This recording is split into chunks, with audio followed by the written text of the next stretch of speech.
오늘 우리에게 주신 하나님 말씀은 요한복음 18장 33절부터 37절까지 말씀입니다. 신약성경 179면입니다. 제가 봉독하겠습니다. 이에 빌라도가 다시 관정에 들어가 예수를 불러 이르되 내가 유대인의 왕이냐? 예수께서 대답하시되 이는 내가 스스로 하는 말이냐? 다른 사람들이 나에 대하여 내게 한 말이냐? 빌라도가 대답하되 내가 유대인이냐? 내 나라 사람과 대제사장들이 너를 내게 넘겼으니 내가 무엇을 하였느냐? 예수께서 대답하시되 내 나라는 이 세상에 속한 것이 아니니라. 만일 내 나라가 이 세상에 속한 것이었더라면 내 종들이 싸워 나로 유대인들에게 넘겨지지 않게 하였으리라. 이제 내 나라는 여기에 속한 것이 아니니라.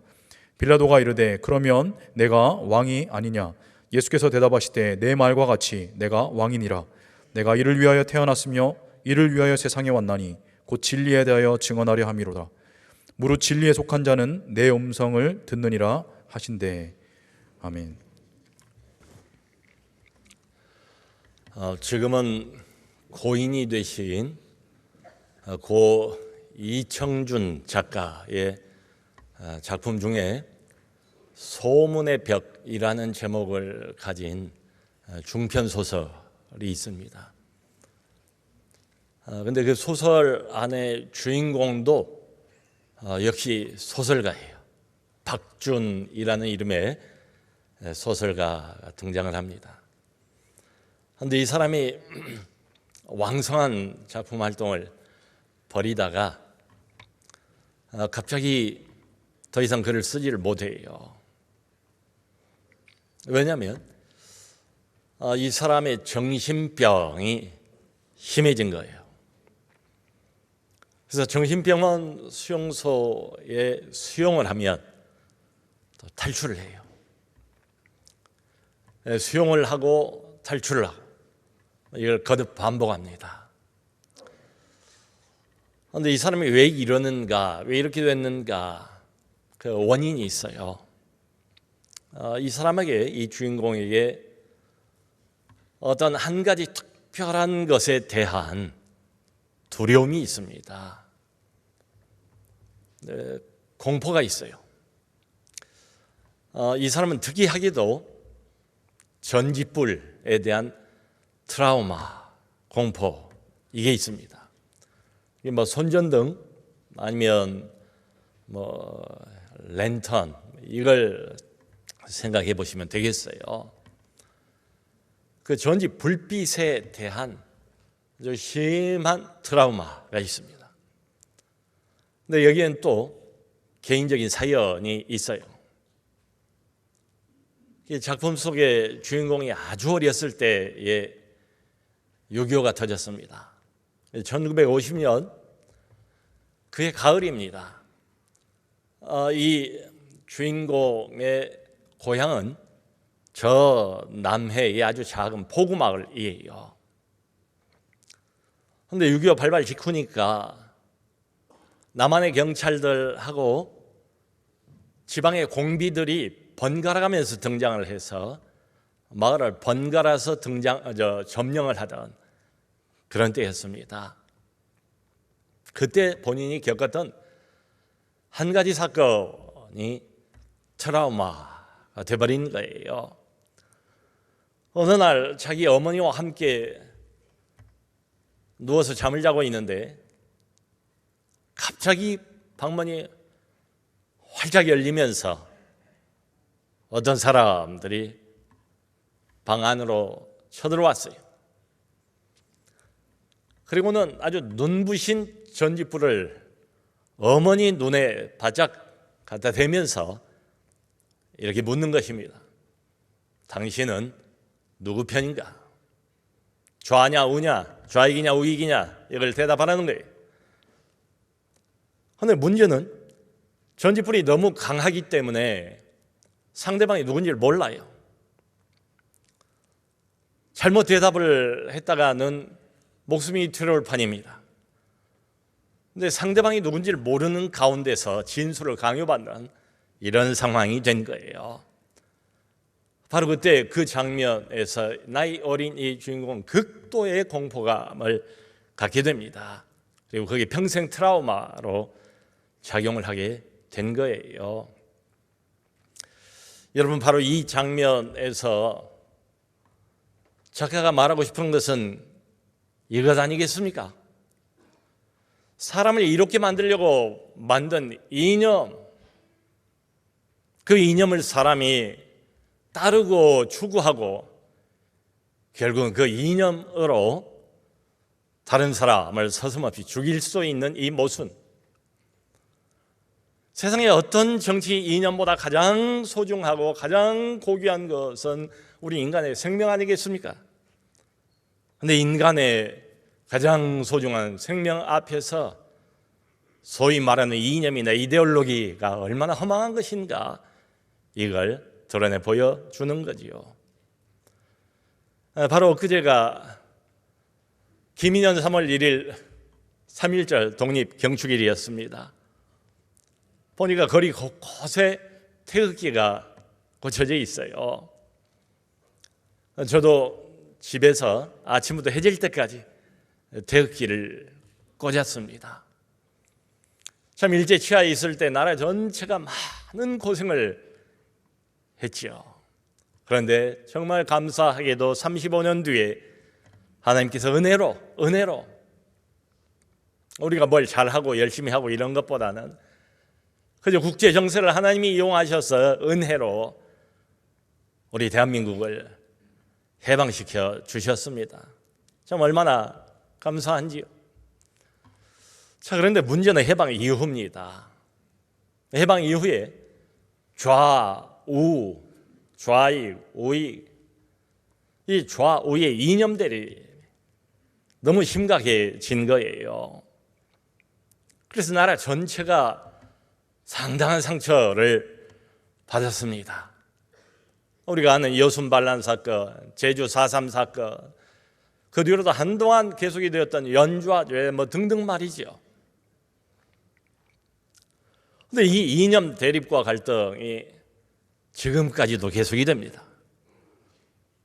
아니, 오히려 더 심각해지는 것 같아요. 좌와 우, 진보와 보수, 그 양 진영 사이는 아주 깊은 골짜기가 놓여 있어서 서로 도저히 연결이 안 됩니다. 서로를 향해서 극단적인 표현 서슴지 않고요, 극단적인 행동까지도 서슴지 않는 이런 사회가 되고 말았어요. 이런 것들을 좀 조정해야 되는 여당, 야당은 국민들 눈으로 볼 때는 단 한 번도 진정한 의미의 대화, 마음이 열린 타협 이런 게 없는 것 같아요. 그저 서로를 못 잡아먹는 원순화되는 것처럼 적으로 생각하면서 대하는 것이 아닌가. 참 이 진보와 보수, 좌와 우의 이념들이 이건 여기서 저기서 나라 전체를, 국민들 마음을 갈갈이 쪼개놓고 갈라놓은 것이 아닌가. 지금까지 이 진보와 보수 때문에 세대 간의 갈등이 생깁니다.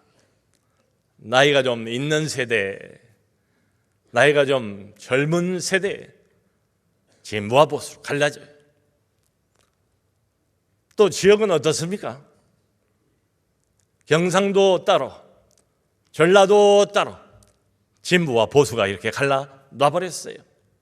가족 안에서도 부모와 자식 간에도 이게 갈라지지 않습니까? 서로 설득이 불가능해요. 잘못하면 다투게 됩니다. 여러분, 심지어는 인터넷의 대표적인 포털 사이트도 들어가 보면 네이버 따로, 다음 따로, 보수, 진보 갈라져 있어요. 참 한편으로 생각을 해보면 이 국제정세가 얼마나 아슬아슬합니까? 코로나 이후에 우리 경제 환경이 만만치가 않잖아요. 그야말로 마음을 합쳐도 모자랄 판인데 도대체 왜 이러는가? 걱정하고 우려하는 이런 분들이 많아요. 바로 지난주에 우리가 조장훈 목자 수련회를 가졌습니다. 그것을 필두로 해서 새 학기가 시작이 되는 거지요. 그런데 그때 목회 데이터 연구소의 소장님을 강사로 모셨어요. 이분은 목회자가 아니에요. 교회 집사님이세요. 그런데 목회 데이터 연구소라는 말답게 한국교회의 지금의 현실, 이걸 데이터, 자료, 통계, 수치 거기에 근거를 해서 객관적으로 분석을 하고 우리에게 어떻게 가야 되는가 이것을 말씀을 해주셨어요. 참 유익했습니다. 그런데 이분이 그 시간 내내 강조했던 게 뭔가 하면 소그룹의 필요성입니다. 이게 우리 교회를 치면 목장이지요. 코로나 3년을 보내면서도 소그룹이 튼튼하고 그래서 교제가 풍성한 이런 교회들은 그 어려운 3년을 너끈히 잘 감당을 했대요. 코로나가 끝난 이후에도 재빠르게 현장으로 회복이 됐답니다. 우리 교회도 고맙게도 그런 교회 중에 하나가 아닌가 생각이 돼요. 그런데 이분이 중간에 어떤 말씀을 하시는가 하면 소그룹이 정말 귀하고 이 소그룹 안에서 말씀을 나누지 않습니까? 마음을 나누지 않습니까? 우리의 삶을 나누고 우리의 기쁨을 나누고 우리의 어려움도 나누지 않습니까? 모든 걸 다 나누어요. 영혼의 안식처고 영혼의 울타리와 같은 장소가 소그룹이에요. 너무 귀하대요. 그래서 이 소그룹에 직접 참여를 하고 있는 분들에게도 설문조사를 했대요. 자, 너무 좋은데 지금도 만일에 이 소그룹 안에서 뭔가를 개선해야 되는 게 있다면 그게 뭘까 물어보니까 이구동성으로 이건 좀 개선했으면 좋겠다라고 아주 높은 퍼센티지로 사람들이 이야기하는 공통적인 게 있대요. 그게 뭔가 하면 제발 소그룹 안에서는 정치 이야기하지 말았으면, 바깥에서는 많이 할지라도 교회 안에 들어와서는 정치 이야기, 진보든 보수든 이걸 안 했으면 정말 좋겠다. 참 은혜를 많이 받다가도 정치 이야기가 나오면 은혜가 다 사라져버린대요. 정치 이야기가 나오면 하나 되었던 마음들이 은근히 나도 모르게 이렇게 깨지는 것 같고 갈등이 생기는 것 같은 이런 느낌이 든다는 거지요. 여러분, 우리 대한민국은 자유민주주의 국가입니다. 그러니까 어떤 사람도 자유롭게 자신의 정치적인 성향 그걸 선택할 수가 있어요. 그걸 누가 뭐라고 하겠습니까? 그리고 자기가 선택한 것을 얼마든지 투표로 표현해낼 수가 있습니다. 다 괜찮아요. 근데 문제는 뭔가 하면 어떤 특별한 정치적인 이념을 너무 지나치게 주장을 하는 겁니다. 자기 주장이에요. 마치 이것이 무슨 절대 진리나 되는 것처럼 이렇게 주장을 하는 거예요. 그리고 자기하고 조금 다른 정치 성향을 가지고 있는 사람을 보면 마치 무슨 철천지 원수나 대하는 것처럼 금방 적을 대하는 것처럼 그렇게 돌변해 버린다는 거예요. 용서도 없고 관용도 없어요. 성도 여러분, 교회 바깥 세상은 늘 그렇습니다. 늘 그래 왔습니다. 교회 바깥에서는 그런다 할지라도 교회 안에서도 이념, 무슨 정치적인 특별한 성향, 보수, 진보 이런 것 때문에 마음이 나눠져서는 안 되지 않겠는가? 좀 어떤 때는 보면 보수든 뭐든 그걸 아주 강하게 주장하신 분들은 이것이야말로 나라를 살리는 길인 것처럼, 이것이야말로 애국을 하는 것처럼 대단한 자부심을 가지고 있는 걸 볼 수가 있어요. 근데 여러분, 객관적으로 솔직하게 한번 생각해 보죠. 진보 정권이 이 나라를 지배했을 때 우리나라가 유토피아처럼 됐습니까? 아니면 보수 정권이 이 나라를 지배하고 다스렸을 때 우리나라가 유토피아처럼 변했습니까? 그건 아니잖아요. 나름대로 다 열심히는 했겠지만 한계가 있잖아요. 부족함이 있었잖아요. 누구나 알잖아요. 그러니까 이런 것들을 바라본 때 조금 종합적인 관점을 가질 필요가 있지 않을까. 특별히 믿는 사람으로서 말이죠. 믿음의 관점을 가지고 이걸 좀 접근할 필요가 있지 않겠는가. 그래서 그 종교 개혁자 마틴 루터는 세속 정치하고 종교를 구별했어요. 이 둘은 결코 함께 갈 수 없다. 영역이 다르다. 접근 방식이 다르다. 그리고 목표가 다르다는 거예요. 여러분, 현실 정치, 세속 정치는 그 영역이 정치입니다. 정치판입니다. 현실 정치입니다. 그런데 종교는 영역이 영적인 영역, 거룩한 영역이에요. 믿음의 영역이에요. 정치는 접근 방식이 어떻습니까? 항상 정치적인 전략, 이걸 가지고 접근을 하잖아요. 종교는 어떻습니까? 기독교는 어떻습니까?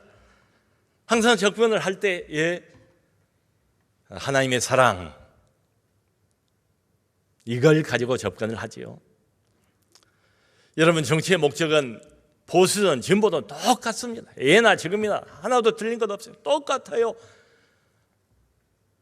정치의 목적, 궁극적인 목적은 정권을 획득하는 겁니다. 그것 이상도 이하도 아니에요. 그런데 교회의 목적은 뭡니까? 복음을 전하고 사람들의 영혼을 구원하는 것. 시종일관 이게 유일한 목표지요. 이게 다른 거예요. 여러분, 그러나 믿는 사람도 교회 다니는 사람도 얼마든지 적극적으로 정치 활동할 수가 있지요. 정치가가 될 수도 있습니다. 그리고 실제로 현역 정치인들 중에 신앙을 가지고 있는 사람들, 정기적으로 매주마다 교회를 나가는 사람들이 적지가 않아요. 그런데 이 사람들이 정치에 참여를 하는 것은 순전히 개인적인 자격으로 정치에 깊이 개입을 해서 정치 활동을 하는 거지요. 이런 사람들이 많다고 해서 교회가 정치판으로 변하는 것은 아니잖아요. 성도 여러분, 교회는 예나 지금이나 항상 역할이 따로 있어요. 그러니까 교회라면은 적어도 교회 안에서 항상 강조되어야 되는 게 있습니다. 교회 안에서는 하나님, 예수님, 하나님의 말씀인 성경, 성도 간의 교제, 그리고 기도, 그리고 성령, 이런 것들이 강조가 돼야지요. 목사님, 나라가 이렇게 어려울 때에 나라를 위해서 좀 더 정치적인 개입을 하는 게 필요하지 않습니까? 네, 그렇지 않습니다.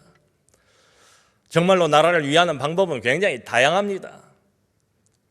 그가 정말로 믿는 사람이라면, 하나님을 아는 사람이라면, 하나님이 이 나라의 진정한 주권자라는 것을 믿고 아는 사람이라면 나라를 위해서 기도부터 해야죠. 그리고 하나님께서 이 때를 위해서 세우신 그 나라의 통치자를 위해서 기도해야 되지 않겠습니까? 이것이 하나님께서 성경에 우리에게 요구하신 내용들이니까 말이죠. 우선 이것부터 순종을 하는 게 맞지 않겠습니까?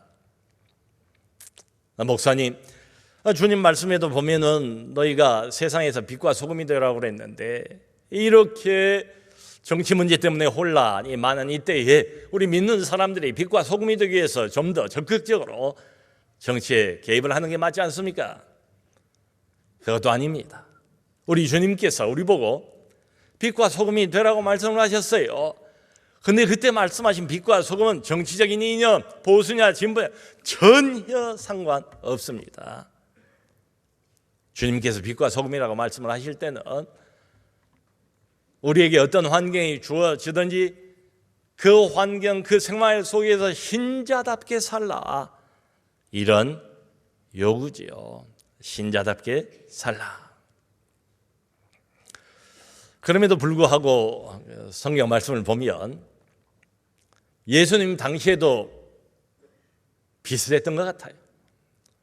많은 사람들은 예수 이분에게 정치적인 메시아가 되어줄 것을 기대를 합니다. 그러니까 성경을 보면 예수님께서 공생애를 보낸 동안 극구 조심하고 또 조심을 했던 건, 하나는 사람들이 자신을 현실적인 메시아, 현세적인 메시아, 이 땅에서의 현세적인 필요만을 채워주는 그런 메시아로 오해할까 봐서 그걸 대단히 조심하셨고요. 또 하나는 정치적인 메시아입니다. 여러분, 예수님께서 12제자를 부르시지 않습니까? 최측근 12사람이에요. 근데 그 중에 한 사람, 가나나인 시몬이라는 제자가 있어요. 이 사람은 성경의 설명에 가면 열심당원이다 이렇게 되어 있습니다. 열심당원이라는 말은 그때 당시에 로마의 속국이고 로마의 지배를 받고 있었잖아요. 그러니까 로마의 지배를 받고 있는 이스라엘을 어쨌든 로마의 손으로부터 독립을 시켜야 되겠다. 필요하면 무력을 사용해서라도 나라의 독립을 위해서 수고하고 애쓰고 열심을 내는 그런 사람, 열심당원 시몬, 그런 사람도 예수님의 제자 안에 들어와 있어요. 그러니까 12제자 모두가 처음에는 다 정치적인 메시아 기대를 했어요. 이분을 따라다니면서도 이분이 조만간에 예루살렘에 가면 왕으로 등극을 하실 것이다. 온 세상을 향하여 이분이 메시아의 왕인 것을 선포할 것이다. 그러고 나면 곧 이어서 로마를 뒤집어 엎을 것이고 이스라엘 나라의 잃어버린 옛 영광을 되찾아올 것이다. 이걸 기대를 했어요. 심지어는 이 기대가 언제까지 가는가 하면 부활 이후에도 마찬가지입니다. 예수님 죽으셨잖아요. 사망과 무덤을 깨뜨리시고 부활하셨잖아요. 놀라운 광경을 자기들 눈으로 보지 않았습니까? 그런데 마음의 기대는 여전히 변함이 없어요. 부활하신 이후에도 이렇게 물어봅니다. 주여, 이스라엘 나라를 회복할 때가 이때니까. 여러분, 심지어는 예수님을 맨 먼저 하나님의 아들로 메시아로 증거를 했던 세례 요한마저도 똑같은 기대를 가졌습니다. 하나님의 아들이 메시아가 우리 옆으로 왔어요. 죄 많은 이 땅에 하늘 영광을 버리고 그분이 직접 찾아오셨어요. 그럼에도 불구하고 이분이 누군지 아무도 모릅니다. 하나님이 요한에게 계시를 하셨다고 하지 않습니까? 요한이 이분을 가리켜 증거하지 않습니까? 보라, 세상 죄를 지고 가는 하나님의 어린 양이로다. 어떤 사람보다도 맨 먼저 이분이 누군가를 정확하게 증거했던 사람, 그 사람이 세례 요한이에요. 그런데 요한은 드디어 메시아가 이 땅에 등장을 하게 되면 온통 악으로 가득 차 있는 이 세상의 모든 악을 다 섬멸해버리시고 새로운 세상을 펼치실 것이다. 정치적인 메시아를 기대를 했어요. 그런데 인내하면서 보니까 예수님이 전혀 아니거든요. 예수님 하신 일을 가만히 보니까 아픈 병자들, 환자들이나 고쳐주고 또 귀신 들려가지고 고통하는 사람들, 신음하는 그런 사람들 귀신이나 쫓아주고 이런 일만 해요. 전혀 정치적인 무슨 액션, 조짐이 없어요. 기다리다가 세례 요한이 그렇게 물어보지 않습니까? 주여, 오실 그이가 당신이 맞습니까? 아니면 우리가 또 다른 사람을 기다려야 됩니까? 세례 요한마저도 시험에 든 거지요. 자기의 기대하고는 너무 다르니까 말이죠. 성도 여러분, 성경을 보면 아주 일관되게 예수님께서는 자기를 향한 사람들의 정치적인 메시아에 대한 기대, 거기에 부응해 보신 적이 한 번도 없어요. 그렇지 않습니까? 우리가 오늘 아까 본 이 본문은 로마 총독 빌라도 앞에서 예수님께서 신문을 받는 장면입니다. 이미 유대 관원들은 산헤드린 공의회에서 예수의 사형을 결정을 했습니다. 근데 법적으로는 로마의 속국이기 때문에 자기들 마음대로 공적으로 결정할 수도 없고 사형을 집행할 수도 없어요. 그러니까 예수님을 끌고 와서 밤새도록 신문을 여기저기 데리고 다니면서 하다가 결국 로마 총독 빌라도 앞에까지 데리고 온 거예요. 빌라도 앞에서 드디어 예수님께서 신문을 받는 장면입니다. 빌라도가 이렇게 물어봐요. 네가 유대인의 왕이냐? 예수님께서 여기 37절 보면 너의 말대로 내가 왕이다. 왕이다. 그런데 세상의 왕이 아니다. 세상의 왕이 아니다. 나는 이 땅에 진리를 증거하러 왔다. 나는 진리의 왕이다. 성도 여러분, 예수 이분은 어떤 특별한 정치적인 이념, 그걸 성취하기 위해서 이 땅에 오신 분이 아닙니다. 예수님 말씀처럼 이분이 오신 이유는 하늘나라의 진리, 진보든 보수든 좌든 우든 아무도 알지 못하고 아무도 관심이 없는 하늘나라의 진리를 전달하기 위해서 나는 왔다. 이분이 오신 이유는 사람들의 영혼을 구원하기 위해서 왔습니다. 이 사람들에게 영원한 생명, 하늘의 생명, 거듭난 생명, 하나님의 생명, 진짜 생명을 전달해 주러 오신 거지요. 또 이어서 여기 36절을 보면 이런 말씀을 하세요. 빌라도 앞에서 내 나라는 이 세상에 속한 것이 아니니라. 내 나라, 예수의 나라, 하나님의 나라, 내 나라, 내가 이 땅 위에 건설을 하고 이루어갈 내 나라는 이 세상 나라와 다르다. 이 세상 나라 소속되지 않다. 여러분, 그러므로 이분은 무슨 무력으로 세상 나라들을 정복하려고 오신 게 전혀 아닙니다. 이분은 오셔서 로마의 속국이 되어서 신음하고 있는 이스라엘을 정치적으로 해방시키기 위해서 오신 것도 아닙니다. 사람들은 많이 그걸 기대했습니다. 그렇게 해주기를 바랬습니다. 간절히 염원했습니다. 그 염원을 모르는 많을 겁니다. 그런데 예수께서 이 땅에 오신 목적은 애당초 그게 아니었습니다. 처음부터 이분은 하늘 영광을 박차고 거룩한 보좌를 버리고 일부러 죄 많은 이 땅으로 깊은 어둠에 쌓여 있는 우리들 참 한복판으로 이분이 오신 이유는 따로 있었습니다. 정치적인 해방이 아니라 죄와 사망의 올무에 꽉 갇혀 있는 모든 사람들, 어떤 정치적인 이념을 가지고 있든 간에 모든 인간이 갇혀서 신음하고 있는 죄와 사망으로부터 해방을 시키기 위해서 이번 오신 거지요.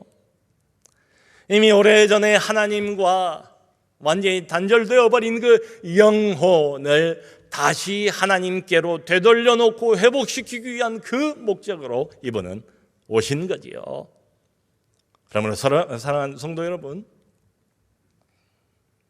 내 나라는 이 세상에 속한 것이 아니니라.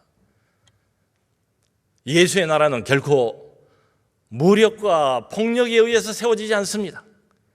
예수의 나라는 결코 무력과 힘에 의해서 확장되지 않습니다. 오히려 그 반대입니다. 성경이 보이고 있는 것처럼 예수의 나라는 항상 처음부터 지금까지 시종일관 오직 십자가의 희생과 그리고 사랑으로 확장이 되어 갑니다. 내 나라는 이 세상에 속한 것이 아니라 예수님이 세워가신 이 예수의 나라는 어떤 특별한 정치 이념 때문에 너와 나를 가르는 그런 나라가 될 수가 없는 거지요.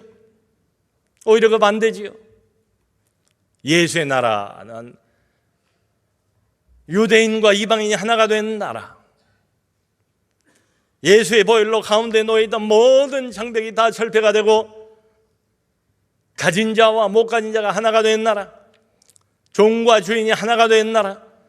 진보든 보수든 모두가 사랑과 관용으로 하나가 된 나라. 예수의 나라는 이건 우리 힘으로 불가능합니다. 어떤 그럴듯한 정치 이념 가지고 이런 나라를 만들 수 있습니까? 불가능합니다. 아무리 애를 써도 우리의 노력 가지고는 불가능합니다. 예수 나라는 오직 한 가지, 예수의 영으로 모든 사람들이 충만해져서 천국을 이 땅 위에 이루어가는 나라.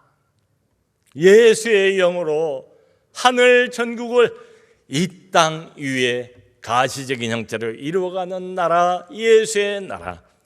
그게 바로 교회입니다. 그러므로 성도 여러분, 교회는 단순히 사람들의 모임이 아닙니다. 교회는 그저 특별한 종교적인 성향을 가지고 있는 종교 동호회의 모임처럼 그런 집회가 아닙니다. 여긴 참 특별한 장소입니다.